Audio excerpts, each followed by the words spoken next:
జై శ్రీరామ్. అందరికీ నమస్కారం. ఈరోజు స్నేహం గురించి, స్నేహం యొక్క ప్రభావం గురించి మనం తప్పకుండా తెలుసుకుందాం.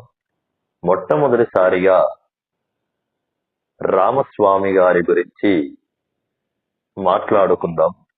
రామస్వామి గారు యూట్యూబ్ ప్రయాణంలో పరిచయం అయినప్పుడు వాళ్ళ కుటుంబానికి నా వీడియోలు చూపించడం గాని, వారి యొక్క తండ్రి గారికి నా వీడియోలు విన్నప్పటికీ ఆయన మనసు చాలా సంతోషపడింది అని కేవలం రామస్వామి గారు మాత్రమే ప్రకటించడం జరిగింది. ఎందుకంటే స్నేహం అనేటువంటిది కేవలం మాట వరకే కాదు, అది ఆచరణలో కూడా ఉంటే చాలా బాగా ఉంటుంది అని రామస్వామి గారు చెప్పిన మాటలు ఒక వేద పండితుడిగా నేను వినడం నా మనసుకు కూడా ఆనందంగా ఉంటుంది. ఎలాగా అంటే అతను ఒక ఉపాధ్యాయుడు, సంస్కృత పాండిత్యంలో వారు కూడా మామూలు సాంస్క్రిట్ సబ్జెక్టుపై పట్టుదల ఉన్నటువంటి నైపుణ్యముతో కూడినటువంటి వ్యక్తి రామస్వామి గారు ఎర్రపని.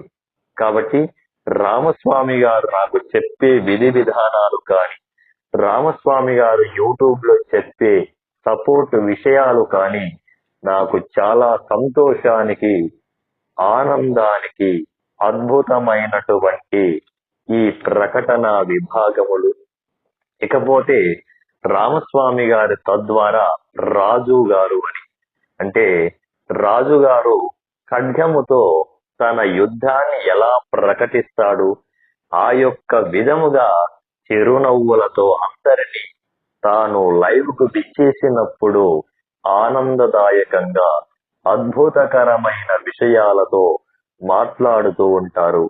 మాలాంటి పండితులను ఒకరిని గౌరవించడం ప్రాధాన్యత అయితే, ప్రతి ఒక్కరిని కూడా తన చిరునవ్వులతో రెస్పెక్టబుల్ గా తాను పర్సనల్ ఉద్యోగ పరంగా కానీ ఉన్నప్పుడు మేము కనిపిస్తే లైవ్ చేస్తూ ఉంటే తప్పకుండా తమరు కూడా సపోర్ట్ చెయ్యాలి, చేస్తే వాళ్ళు ఒక స్టెప్ ముందుకు వెళ్ళగలరు అనేటువంటి ఆలోచన ప్రభావముతో ఖచ్చితంగా సపోర్ట్ ఇవ్వడంలో నా స్నేహితులు, అంటే నేను వారిద్దరికంటే చిన్నవాడిని, అక్షరాల నా వయసు 30 సంవత్సరాలు, కానీ వాళ్ళు నా వయసు ఎంతో అంత అనుభవాలను కూడా వారు experience that you persons and Ramaswamiji and Raju garu ఇద్దరు కూడా.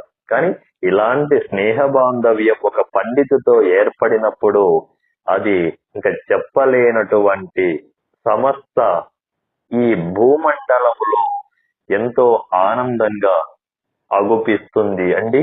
కాబట్టి స్నేహం చేసేటప్పుడు ప్రతి ఒక్కరిలో ఆనంద చలనం అనేటువంటిది కలిగి ఉండాలి. స్నేహం అంటే మాట కాదు, స్నేహం అంటే ఆచరణ కాదు, సహాయ రూపేణ స్నేహేన వాచ్యతం కృత్వా అని మనం చెప్పుకున్నటువంటి తరుణములో అండి. కాబట్టి ప్రతి ఒక్కటి కూడా మీరు ఆలోచించి ప్రతి విషయంలో కూడా మీరు ముందుకు వెళ్ళాలని ఆ పరమశివుడిని మనస్ఫూర్తిగా, మనస్సాక్షిగా నేను వేడుకుంటున్నాను. ఈ వీడియో పూర్తి చేయబోతున్నాను.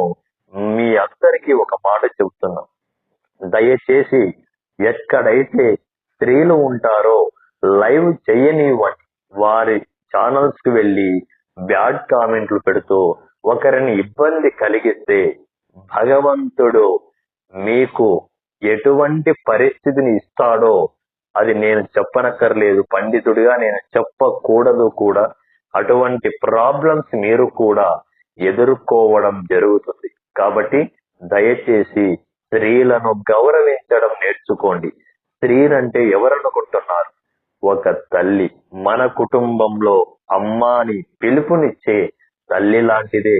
మన ఇంట్లో తల్లి అయితే సమాజంలో ఉన్న స్త్రీ కూడా ఒక తల్లిగా ఒక సాక్షాత్తు పార్వతీదేవి, సాక్షాత్తు మహాలక్ష్మి, మహాకాళి, మహాసరస్వతి, మహాత్రిపుర సుందరీ దేవిగా మనం పరిగణలోకి తీసుకోవాలి. ఎందుకంటే దైవం మానుష్య రూపేణ అవతరించను ఈ లోకములో. ఒక తల్లి లేనిదే ఈ ప్రపంచం పురుషులతో నిండదు, స్త్రీలతో నిండదు కూడా.